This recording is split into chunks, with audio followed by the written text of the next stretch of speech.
गीता। इस भागवत गीता में मानव के लिए अनमोल वचन है जो हम सबको अच्छा विचार देता है और हमें जीने का अच्छा राह दिखाता है।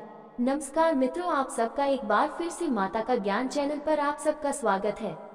भगवत गीता अध्याय 18 श्लोक 1। अर्जुन उवाच संन्यासस्य महाबाहो तत्त्वमिच्छामि वेदितं त्यागस्य च ऋषिकेश पृथक् केशिनिषूदन। अर्जुन उवाच संन्यासस्य महाबाहो तत्त्वमिच्छामि वेदितं त्यागस्य च ऋषिकेश पृथक् केशिनिषूदन। अर्जुन उवाच, अर्जुन ने कहा, संन्यासस्य कर्मों के त्याग का, महाबाहो तत्व सत्य, इच्छामि चाहता हूँ, वेदितुम समझना, त्यागस्य कर्मों के फल का आनंद लेने के लिए इच्छाओं का त्याग, च तथा ऋषिकेश कृष्ण इंद्रियों के भगवान, पृथक भेद, केशी निषुदान कृष्ण केशी राक्षस का हत्यारा। अर्जुन उवाच संन्यासस्य महाबाहो तत्त्वमिच्छामि वेदितं त्यागस्य च ऋषिकेश पृथक् केशी निषुदाना। अनुवाद। अर्जुन ने कहा, हे महाबाहु कृष्ण, मैं संन्यास कर्मों का त्याग और त्याग कर्मों के फल की इच्छा का त्याग की प्रकृति को समझना चाहता हूँ। हे ऋषिकेश, हे केशिनिषूदन, मैं भी इन दोनों का भेद जानना चाहता हूँ। अर्जुन श्री कृष्ण को केशिनिषूदन कहकर संबोधित करते हैं, जिसका अर्थ है केशी राक्षस का हत्यारा। पृथ्वी पर अपनी दिव्य लीलाओं में भगवान कृष्ण ने केशी नामक एक उग्र और हिंसक राक्षस का वध किया था, जिसने पागल घोड़े का रूप धारण कर लिया था और ब्रज की भूमि में तबाही मचा दी थी। संदेह भी एक जंगली घोड़े की तरह है जो मन में दौड़ता रहता है और भक्ति के बगीचे को नष्ट कर देता है। अर्जुन ने संकेत किया, जिस प्रकार आपने केशी राक्षस का वध किया, उसी प्रकार कृपया मेरे मन में मौजूद संदेह रूपी राक्षस का भी वध करें। उनका प्रश्न मर्मस्पर्शी एवं मर्मस्पर्शी है। वह संन्यास की प्रकृति जानना चाहता है, जिसका अर्थ है कर्मों का त्याग। वह त्याग की प्रकृति को भी जानना चाहता है, जिसका अर्थ है कर्मों के फल का आनंद लेने के लिए इच्छाओं का त्याग। इसके अलावा वह पृथक शब्द का उपयोग करता है, जिसका अर्थ है अंतर। वह दोनों शब्दों के बीच के अंतर को समझना चाहता है। अर्जुन श्री कृष्ण को ऋषिकेश भी कहते हैं, जिसका अर्थ है इंद्रियों का स्वामी। अर्जुन का लक्ष्य सबसे बड़ी विजय हासिल करना है, यानी मन और इंद्रियों को वश में करना। यह विजय ही है जो पूर्ण शांति की स्थिति प्रदान कर सकती है। और परम भगवान श्री कृष्ण इंद्रियों के स्वामी के रूप में स्वयं पूर्णता की स्थिति का प्रतीक है। इस विषय को पिछले अध्यायों में भी समझाया गया था। श्री कृष्ण ने श्लोक 5.13 और 9.28 में संन्यास के बारे में और श्लोक 4.20 और 12.11 में त्याग के बारे में बात की थी, लेकिन वे इसे यहाँ दूसरे दृष्टिकोण से समझाते हैं। एक ही सत्य स्वयं को विभिन्न दृष्टिकोणों से प्रस्तुत करने की अनुमति देता है और प्रत्येक परिप्रेक्ष्य अपनी अनूठी अपील प्रदान करता है। उदाहरण के लिए, एक बगीचे के विभिन्न खंड दर्शकों के दिमाग पर अलग अलग छाप छोड़ते हैं, जबकि पूरा बगीचा एक और छाप छोड़ता है। भगवत गीता बिल्कुल ऐसी ही है। प्रत्येक अध्याय को एक विशेष योग के रूप में निर्दिष्ट किया गया है, जबकि 18वें अध्याय को सारांश माना जाता है। इस अध्याय में श्री कृष्ण पिछले 17 अध्यायों में प्रस्तुत शाश्वत सिद्धांतों और शाश्वत सत्यों का संक्षेप में वर्णन करते हैं और उन सभी का सामूहिक निष्कर्ष स्थापित करते हैं। त्याग और वैराग्य के विषयों पर चर्चा करने के बाद वह 3 गुणों की प्रकृति की व्याख्या करते हैं और बताते हैं कि वे काम के प्रति लोगों की प्राकृतिक प्रवृत्ति को कैसे प्रभावित करते हैं। वह दोहराते हैं कि अच्छाई की पद्धति ही साधना के योग्य एकमात्र पद्धति है। फिर उन्होंने निष्कर्ष निकाला कि भक्ति या सर्वोच्च भगवान के प्रति अनन्य प्रेमपूर्ण भक्ति सर्वोपरि कर्तव्य है और इसकी प्राप्ति मानव जीवन का लक्ष्य है। भगवत गीता अध्याय 18 श्लोक 2। भगवान श्री उवाच काम्याना कर्मणा न्यासं संन्यासं कवयो विदु सर्वकर्म फल त्याग प्राहुस्त्यगम विचक्षणा। श्री भगवान उवाच काम्याना कर्मणा न्यासं संन्यासं कवयो विदु सर्वकर्म फल त्यागम प्राहुस्त्यगम विचक्षणा। श्री भगवान उवाच परम दिव्य व्यक्तित्व ने कहा, काम्य नाम इच्छाधारी, कर्म नाम कर्मों का, न्यासम त्याग नाम संन्यासम कर्मों का त्याग। कवय विद्वान, विदुत समझना, सर्व सभी, कर्म फल कर्मों का फल, त्यागम कर्मों के फल का आनंद लेने के लिए इच्छाओं का त्याग, प्राहुर घोषित करें, त्यागम कर्मों के फल का आनंद लेने के लिए इच्छाओं का त्याग, विचक्षणा बुद्धिमान। श्री भगवान उवाच काम्या कर्म न्यासम संन्यासम कवयो विदुः कर्म फल त्याग प्राहुस्त्याग विचक्षणा।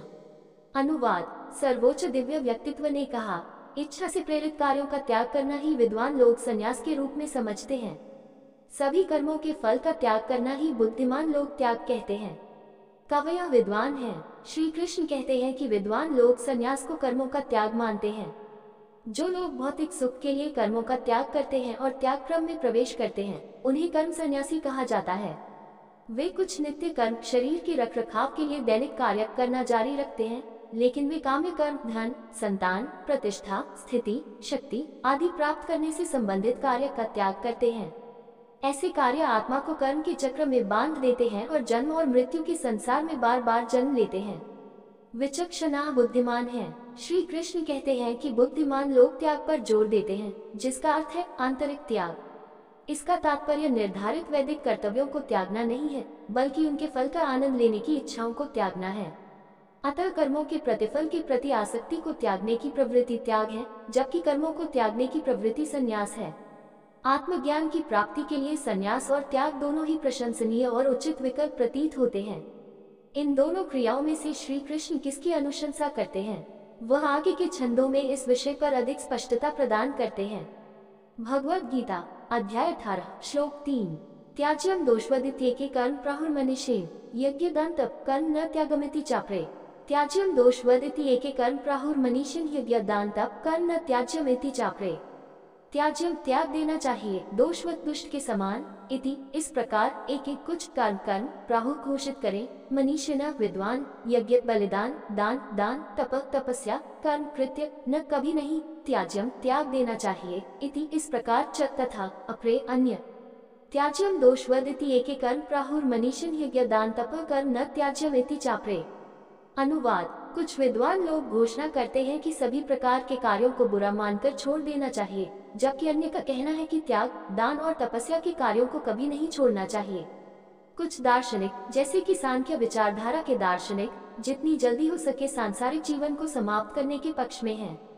उनका मानना है कि सभी कार्यों को छोड़ देना चाहिए, क्योंकि वे इच्छा से प्रेरित होते हैं, जो जीवन और मृत्यु के चक्र में आगे स्थानांतरण को बढ़ावा देता है।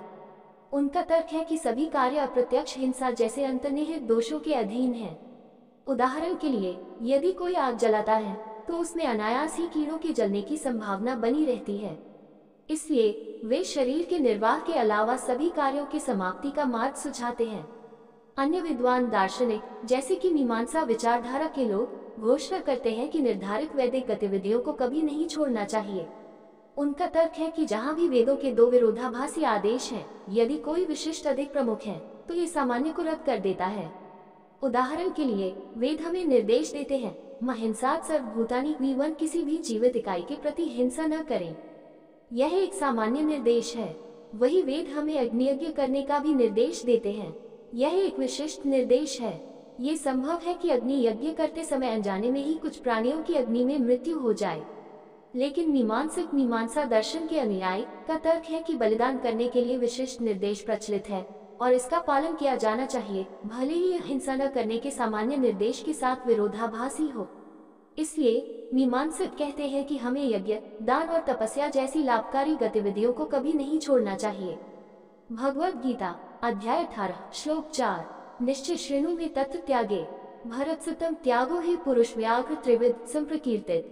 निश्चय श्रेणु में तत्व त्यागे भारत सत्तम त्यागो हे पुरुष व्याघ्र त्रिविध संप्रकीर्तित। निश्चय निष्कर्ष, श्रेणु सुनो, मेरा अपना, अंडस्को तत्व वहाँ, त्यागे कर्मों के फल का आनंद लेने के लिए इच्छाओं के त्याग के बारे में, भरत सत्तम भरत श्रेष्ठ, त्याग कर्मों का फल भोगने के लिए इच्छाओं का त्याग, हाय सचमुच, पुरुष व्याघ्र मनुष्यों में बाघ, त्रिविधा तीन प्रकार का, संप्रकीर्तित घोषित। निश्चय श्रेणु में तत्व त्यागे भारत सत्तम त्यागो हे पुरुष व्याघ्र त्रिविधा संप्रकीर्तितः।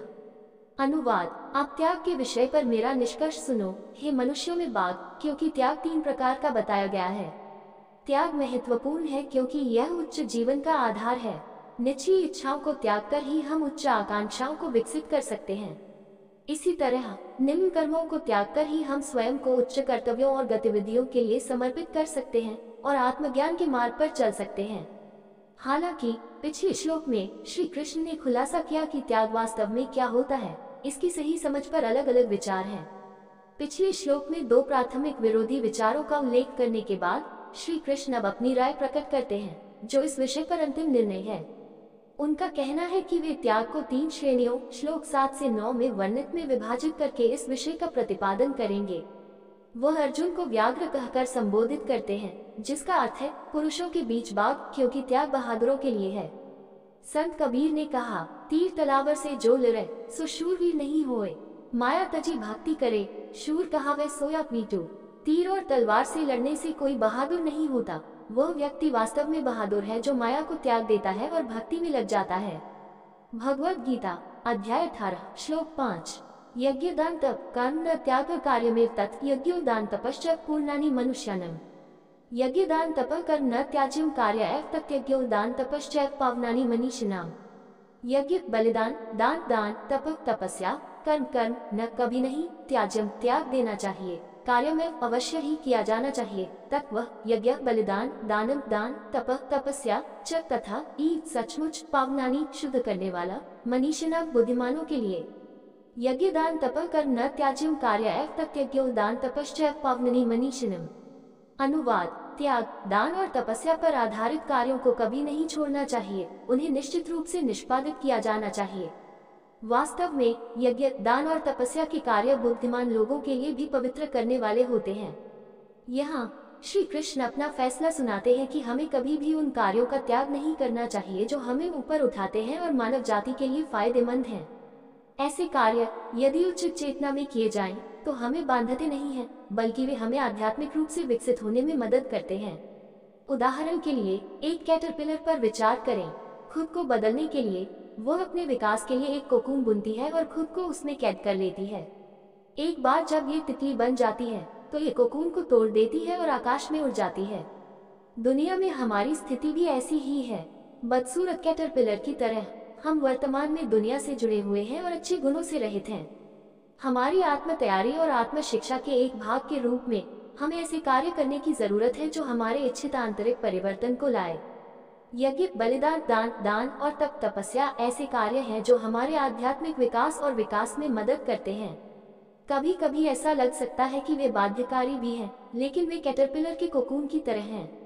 वे हमारी अशुद्धियों को पिघलाते हैं, हमें भीतर से सुंदर बनाते हैं और प्रभावी ढंग से हमें सांसारिक जीवन की बेड़ियों को तोड़ने में मदद करते हैं। इसलिए श्री कृष्ण इस श्लोक में निर्देश देते हैं कि ऐसे शुभ कार्यों को कभी नहीं छोड़ना चाहिए। अब वह उस उचित रवैये को प्रकट करके अपने कथन को सार्थक बनाता है जिसके साथ उन्हें निष्पादित किया जाना चाहिए। वीडियो आपको अच्छा लगा हो तो लाइक शेयर सब्सक्राइब जरूर करें। धन्यवाद।